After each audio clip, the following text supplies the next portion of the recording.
Among the Academy Award memorials, I think one name was missing: Oda Hathaline.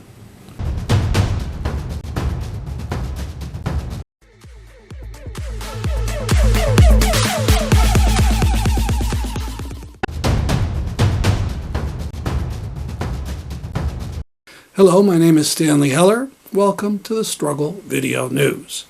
We'll start with a snippet from the Academy Awards. Javier Bardem was at the mic to announce the winner of the award for Best International Film for 2026. No to war and free Palestine.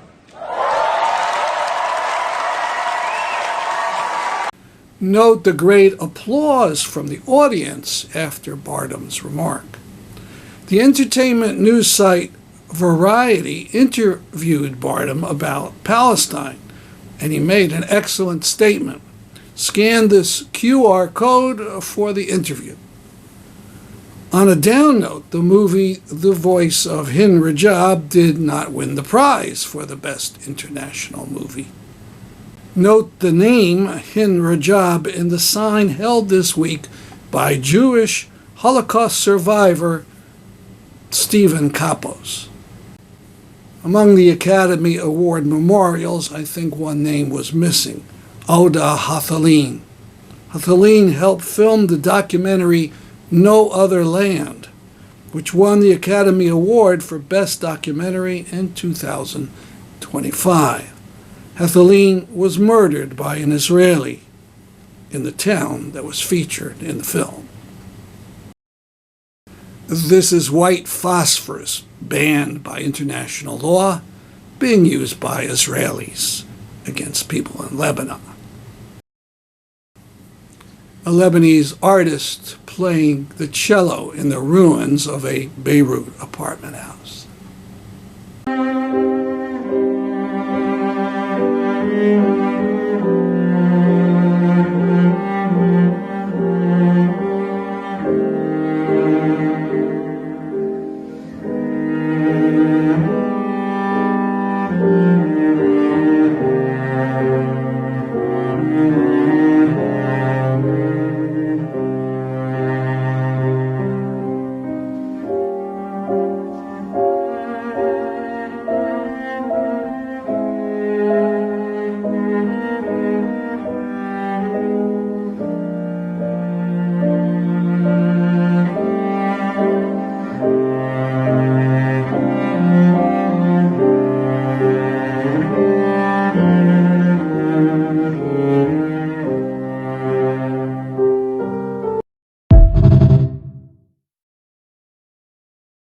Iran. Well, we were wrong. We warned that Trump and company had the gall to ask for $50 billion more for the War Department for the Iran war, even though they had said the war was almost over. We were wrong, and we admit it. Actually, their goal rose to the level of chutzpah, as they are demanding $200 billion for this war. Now, if you don't know the Yiddish word chutzpah, it's the attitude of extreme gall, where someone kills their mother and father, and then when they go on trial, they appeal to the judge because they are an orphan. After throwing out hundreds of thousands of migrants, claiming that would raise the pay of American workers, surprise, surprise, there's not enough workers to pick the crops. So the Trump administration wants to recruit foreign labor. Along that line, the geniuses in the Treasury Department are going to take the sanctions off of Iranian oil. So while we bomb Iran, we're going to make it easier for Iran to sell oil. Last year, 7 million people in the U.S. took part in the No Kings demonstration on October 18.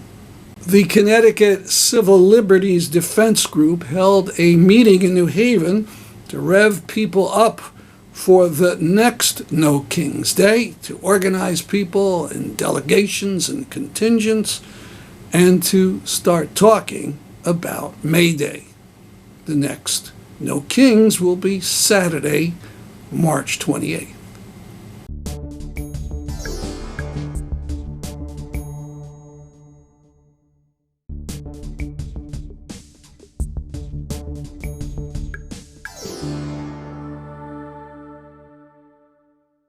Yeah, we are living in dark times, and we are all here because we want change. We want to make the world a better place. And I'm so proud of each and every one of you for coming out today. It's important to remember that we are not alone.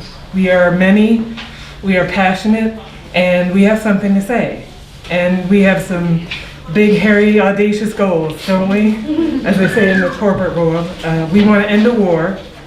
Yeah, we do. We want working people, not some sicko billionaires to decide the direction of this country. We want everyone to have the right to do what they want with their own body.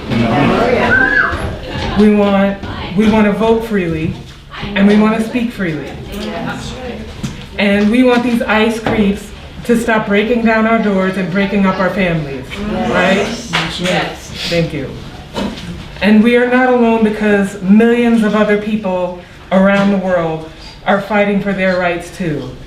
The people of South Korea, Nepal, Sri Lanka, and Bangladesh got sick of corruption and economic failure, and they toppled their governments. And look at Latin America, where they fought for the right to legal abortion in a heavily Catholic region. And they won. You know, who would have thought? Women and girls and gender non-conforming people. That's who would have thought. They demanded it and they got it. In Argentina and Colombia and Mexico and Ecuador and El Salvador, even in Poland, where a woman died because she couldn't get an abortion, they said no more. They said not one more. And they changed their laws so it wouldn't happen again. They organized, they knew what was at stake, and they didn't give up. And that's the type of time we're on here today, are we?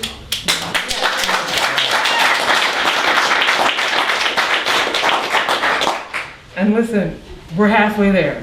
I mean it. We have millions of people out there. You saw them. 5 million in June, 7 million in October. We have reality. We have the truth on our side. We don't need to write a new story. Everything we're talking about is Googleable. And we have compassion. We care about the world, the whole world. We have love on our side.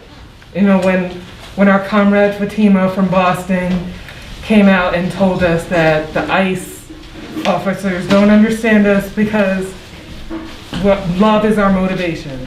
That really got me. That made me want to go to TJ Maxx and get a bunch of Live, Laugh, Love stuff and put it in my house. Because all those corny old songs are right. Love will keep us together. All we need is love. You got the love. We just need a place to put it. So we're going to take all these motivated people. We get them to trust us. We funnel them into places where they can learn how to organize. And we send them back out into the communities they care about. I know that crowd of millions has the leaders, the doers, the helpers that we need to right this ship. So let's go get them.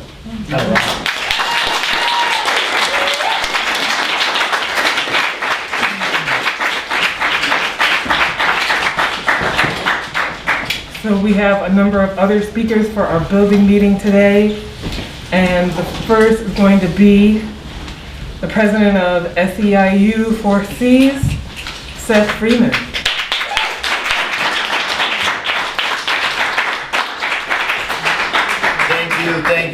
Thank you, Alice. Brothers and sisters and siblings, my name is Seth Freeman. I am a professor, a computer science professor at Capital Community College in Hartford, now CT State Capitol, and president of 4Cs, SIU Local 1973. Our union represents community college faculty and staff, full-time and part-time, across our 12 community college campuses here in Connecticut, and also part-time faculty at University of Hartford, and part-time adjunct faculty at Charter Oak State College. So I'm really happy to be with all of you today because our union understands why this moment is so important, why we have to organize and mobilize around clear demands for No Kings 3 this month and for May Day. So we understand that we're living through a crisis where working families can't afford the basic necessities of housing, education, and healthcare. A crisis where ICE murderers are terrorizing our communities. A crisis where our federal government wages one imperial war after another, murdering 180 school children in Iran, murdering civilians off the coast of Venezuela, starving Cubans, and continuing to fund the genocide in Gaza. Shame. A crisis where right here in Connecticut, despite the rampant inequality in our state, we have a Democratic governor, Ned Lamont, who to this day, refuses to tax the millionaires and billionaires, refuses to force the ultra wealthy to pay their fair share. To this day, refuses to do that. So this is the poly crisis we all face. So our union members in the 4 cities understand this crisis every day on our college campuses. We see it first with our students. Our working class students coming to our community colleges, working part-time, many full-time jobs while trying to study. Our students don't have the luxury of being able to study full-time without working. Why? Because they have to support their families and support their family income. A crisis that our faculty also face. Currently, 75% of the teaching faculty in our community colleges are part-time with no healthcare benefits, working semester per semester. So I want to repeat that. 75% of the faculty at our community colleges are part-time with no healthcare benefits, teaching semester by semester. So just like our students in our community colleges are struggling, working multiple jobs, trying to balance their paychecks, so are a majority of our teaching faculty. And that's because of the disinvestment from our state. But we've seen this disinvestment not just in our public higher education system, we see it right here in our K-12 system. What do we have right here in New Haven? Old, dilapidated school buildings, teacher shortages, parent educators barely making a living wage.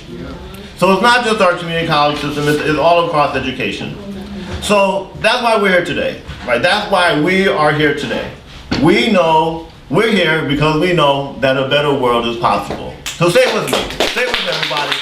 Say it with me. Say, a better world is possible. A better world is possible. A better world is possible. A better world is possible. But we have to build that world. A world where school children are not bombed to death. A world where we're not ruled by sociopaths and war criminals. A world where every person can live with dignity and respect. We're here today to build that world, and only the multiracial working class will build a mass movement to make that happen. So let's build these contingents for No Kings and May Day. Let's go into our communities, let's talk to our fellow workers, let's organize and build this better world. Thank you, everybody.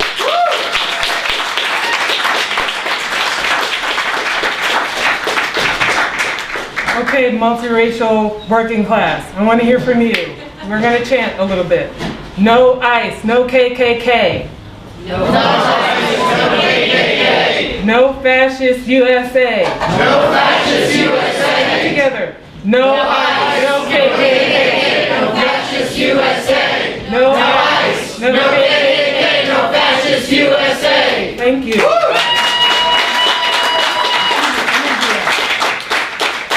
So our next speaker from Westfield Indivisible will be Nan Becker.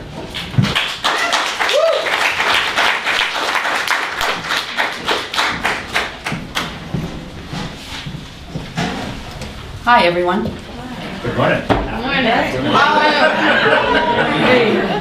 I didn't prepare anything. I'm just really here to tell you about how our Greater Westville Indivisible is one of the main organizers of the March 28th No King's Day event.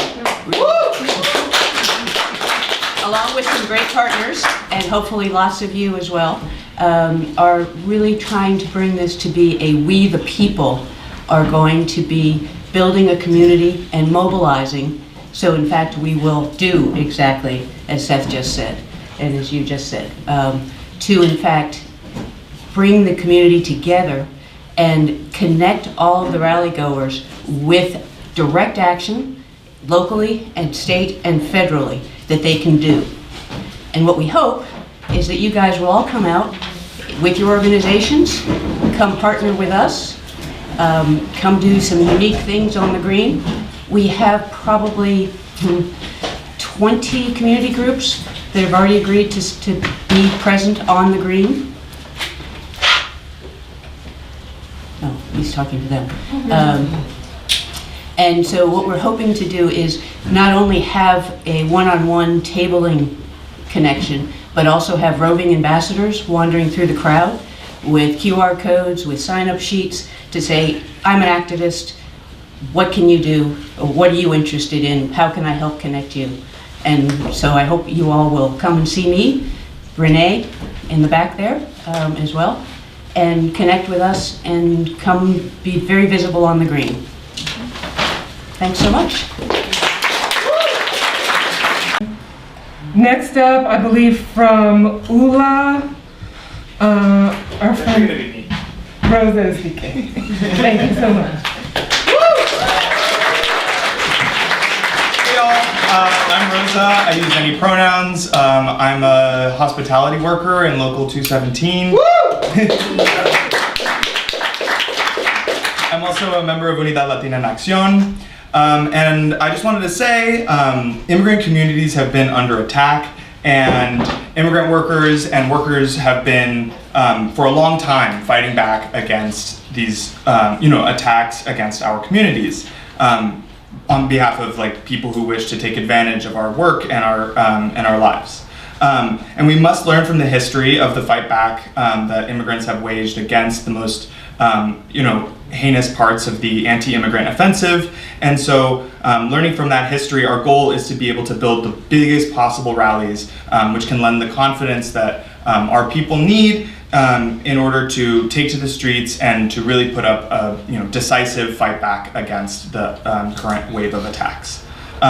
So the big example that we've been referring back to is the 2006 A Day Without Immigrants, which was a massive protest and general strike which took place across the nation in 2006. And workers in, immigrant workers and workers in general, organized and unorganized shops throughout the country took to the streets on May Day 2006, that's May 1st, and they created a massive movement that was able to actually push back to anti-immigrant bills which were being put forward by the Democrats and the Republicans. And this was under the Bush administration. But they had these massive protests, and the ruling class found that they were unable to maintain those bills, and both bills got struck because of the power. Yeah.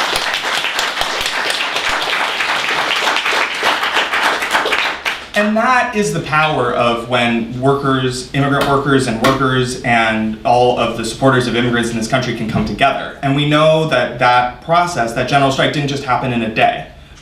It was built throughout the course of months. And so beginning in March, you started to see people gathering, having meetings, democratically deciding to take up slogans, to take up demands. And as this sort of snowballed towards May Day, the protests just kept getting bigger and bigger and bigger. And that's what we want to do, and that's why we're gathered here today. And so we want to be able to put out as many flyers as possible. We want to be able to reach the broadest section of our neighborhoods, our workplaces, our faith groups, and all of this, is going to be part of the most successful May Day that we can possibly have. So thank you guys.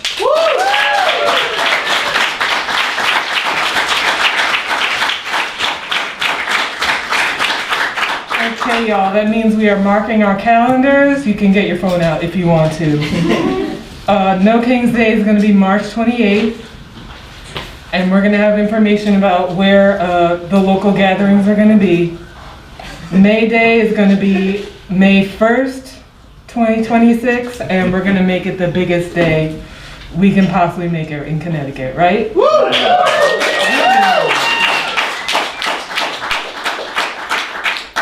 Okay, our next speaker from Justice for Stephen Barrier, and it's going to be Val Jadot.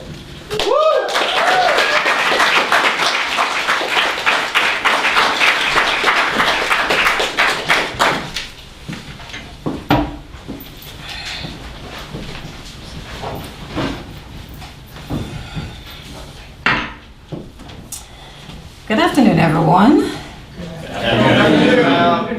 First and most, I just want to give God thanks to be here today, to be with this wonderful group, for sharing my story about my son, Stephen Barrier.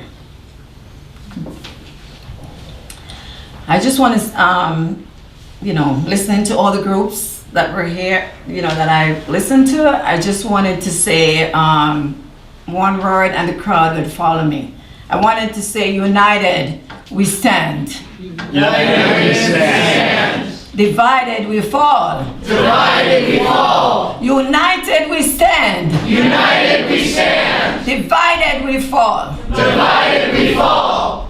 Woo!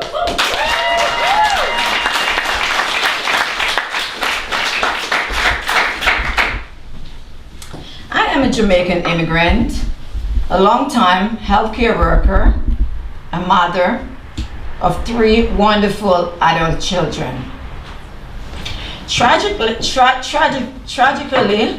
on October 23rd, 2019, my youngest son, Stephen Barrier, was killed by Stamford Police Department on his 23rd birthday. Shame!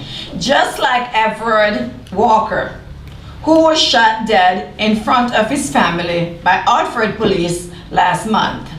Shame! Stephen was killed during a mental health crisis or episode. So, the police made many choices that night. They chose to turn off their body cameras at that key moment, leaving us with more than many questions, answers to this day. They choose to throw around my son's limp body like a bag of potato and not like a human being in distress. They choose not to take Stephen to the hospital and make jokes that he was psycho. They choose to mock my son as he took his last breath.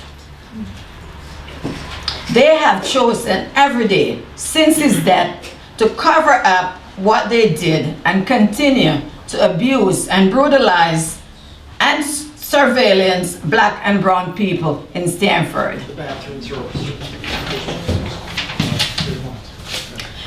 I have suffered greatly, but my determination is to make sure these officers who act carelessly be accountable for their actions.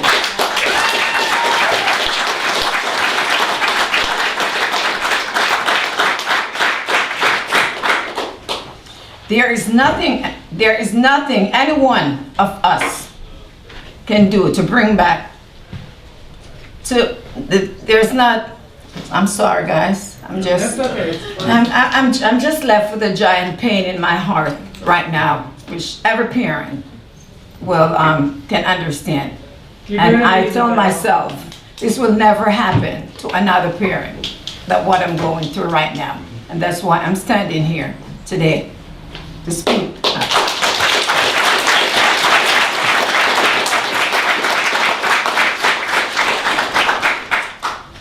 I have suffered greatly, but I have also learned a lot since that that horrible day 7 years ago. I have learned that the people in power protect the police. I have learned that the police think that they are untouchable.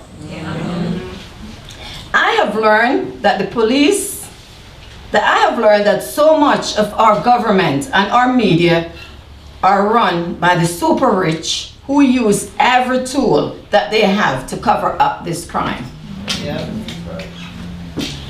I have also learned the power of mass movement led by workers and by oppressed people.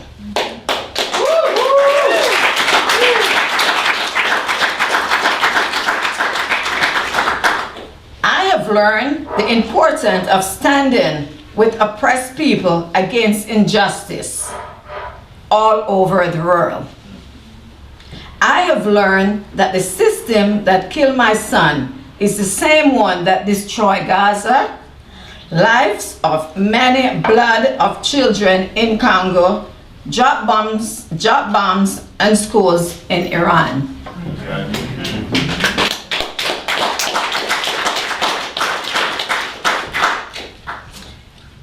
Against this death and destruction, we need to stand together. We need to organize and build a real movement that understands only working people, not the politicians, can build a society based on humanity and solidarity, not racism and greed.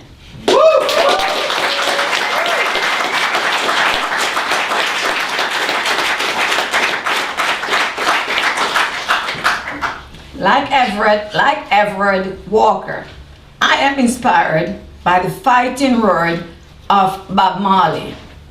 Get up, stand up for your right. That's our program for today. I'm Stanley Heller for the Struggle Video News.